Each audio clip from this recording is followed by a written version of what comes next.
दोस्तों, भगवान शिव के बारे में ऐसा कहा जाता है कि भगवान शिव त्रिलोक के आदि और अंत के देवता हैं, जिनके आगे दुनिया की सभी शक्तियां असफल हो जाती हैं। लेकिन क्या आपको मालूम है आखिर भगवान शिव का जन्म कैसे हुआ था? उनकी माता कौन थी और उनके पिता का क्या नाम था?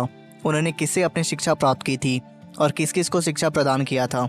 अगर नहीं तो चलिए, क्योंकि इस वीडियो के माध्यम से हम आपको इन्हीं सभी सवालों के जवाब देने वाले हैं, इसलिए प्लीज़ इसे स्किप किए बिना एंड तक ज़रूर देखना। दोस्तों, आज सबसे पहले हम भगवान शिव के जन्म से जुड़ी पहली कहानी यानी कि शिव पुराण के एक पॉपुलर कथा के बारे में बताने वाले हैं। शिव पुराण के अनुसार भगवान शिव को शंभु माना जाता है, जिसका मतलब होता है कि भगवान शिव का जन्म स्वयं ही हुआ था। यानी कि इससे एक बात तो साफ हो जाती है, ना ही भगवान शिव की कोई माता है और ना ही उनके कोई पिता हैं।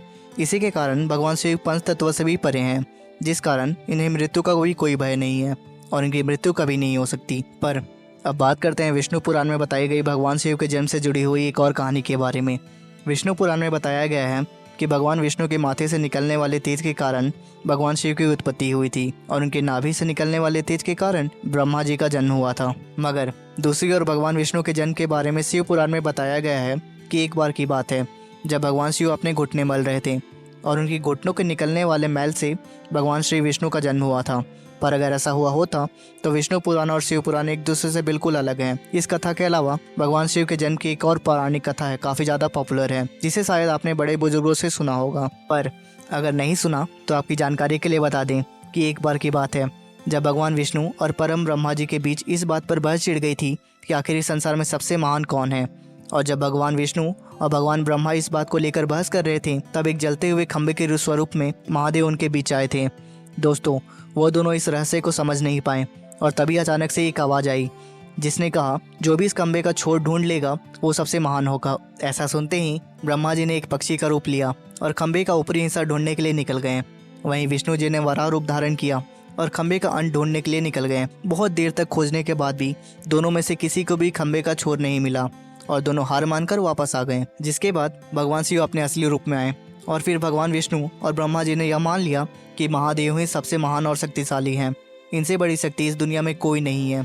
इनके साथ ही शिव पुराण में बताया गया है, खंबा इस बात को दर्शाता है कि ना ही भगवान शिव जन्मे थे और ना ही उनका कोई अंत है। और एक कारण तो यही है कि भगवान शिव को शंभु कहा जाता है, यानी भगवान शिव का कोई अंत नहीं है, वे अमर हैं। हम बात करते हैं भगवान शिव से जुड़े एक ऐसे विषय के बारे में जो सबसे ज़्यादा प्रसिद्ध है। क्या भगवान ब्रह्मा भगवान शिव के पिता हैं? हाँ, इनकी यह कहानी लोगों के बीच काफ़ी प्रसिद्ध है। तो आपको बता दें आखिर किस प्रकार भगवान शिव ने ब्रह्मापुत्र के रूप में जन्म लिया था।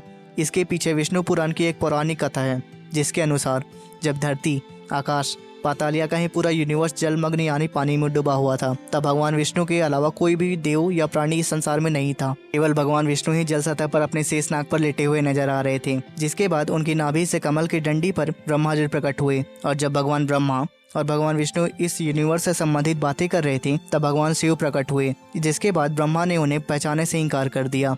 इस कारण से भगवान शिव रूठ गए और उनके रूठ जाने के कारण भगवान शिव ने उन्हें दिव्य दृष्टि प्रदान कर ब्रह्मा जी को भगवान शिव की याद दिलाई। जिसके बाद भगवान ब्रह्मा को अपनी गलती का एहसास हुआ और भगवान शिव से क्षमा मांगते हुए उन्होंने उनसे अपने पुत्र रूप में पैदा होने का आशीर्वाद मांग लिया। भगवान शिव ने भगवान ब्रह्मा की प्रार्थना को स्वीकार कर लिया। लेकिन इसके बाद जब भगवान ब्रह्मा ने इस सृष्टि की रचना शुरू की, तब उन्हें एक बच्चे की जरूरत पड़ी। तब उन्होंने भगवान शिव का आशीर्वाद को ध्यान आया, जिसके लिए भगवान ब्रह्मा ने तपस्या की और बालक के रूप में भगवान शिव को उनकी गोद में रोते हुए प्रकट कर दिया। आपको बता दें यह भगवान शिव का एकमात्र बाल रूप है। जब भगवान ब्रह्मा ने उनके रोने का कारण पूछा तो उन्होंने बताया कि उनका कोई नाम नहीं है। तब भगवान ब्रह्मा ने भगवान शिव का नाम रुद्र रख दिया, जिसका मतलब होता है रोने वाला। इसके बावजूद भी भगवान शिव चुप नहीं हुए, इसलिए ब्रह्मा ने उन्हें दूसरा नाम दे दिया। भगवान शिव को यह नाम भी पसंद नहीं आया, फिर वे चुप नहीं हुए। इस तरह भगवान शिव को चुप कराने के लिए भगवान ब्रह्मा ने भगवान शिव को 108 नाम दिए थे, जो रुद्र, सव्र, भाव, उग्र, भीम, पशुपति, ईशान और महादेव ऐसे नाम थे। और शिव पुराण के अनुसार इनके यह नाम पृथ्वी पर लिखे गए थे। इसके बाद बात आती है श्रीमद् देवी महापुराण की। तो श्रीमद् देवी महापुराण में भगवान शिव की माता और पिता के बारे में बताया गया है। श्रीमद् देवी महापुराण के अनुसार देखा जाए तो एक बार भगवान नारद जी ने अपने पिता भगवान ब्रह्मा जी से पूछा कि सृष्टि का निर्माण किसने किया है, साथ ही भगवान विष्णु, भगवान शिव और आपके माता पिता कौन हैं।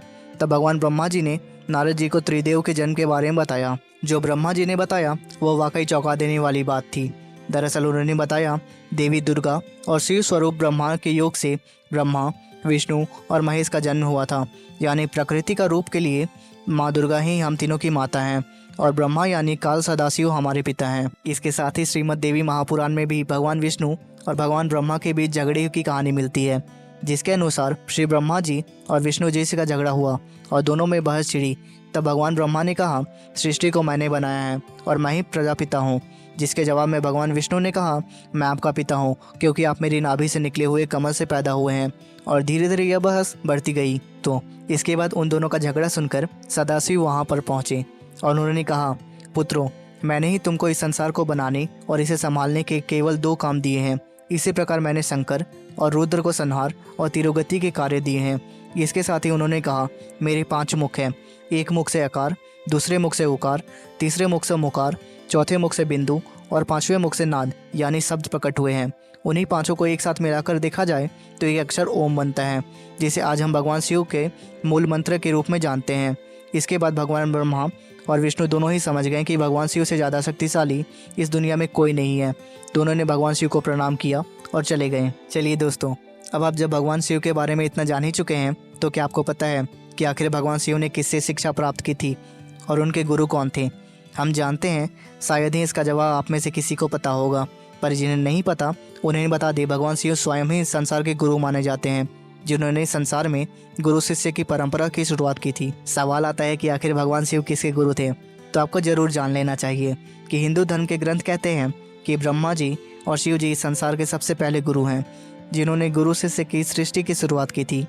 जहाँ भगवान ब्रह्मा ने अपने मानस पुत्रों को शिक्षा प्रदान की थी, वहीं भगवान शिव ने अपना ज्ञान केवल अपने 7 शिष्यों को दिया था। यानी भगवान शिव के 7 शिष्य थे।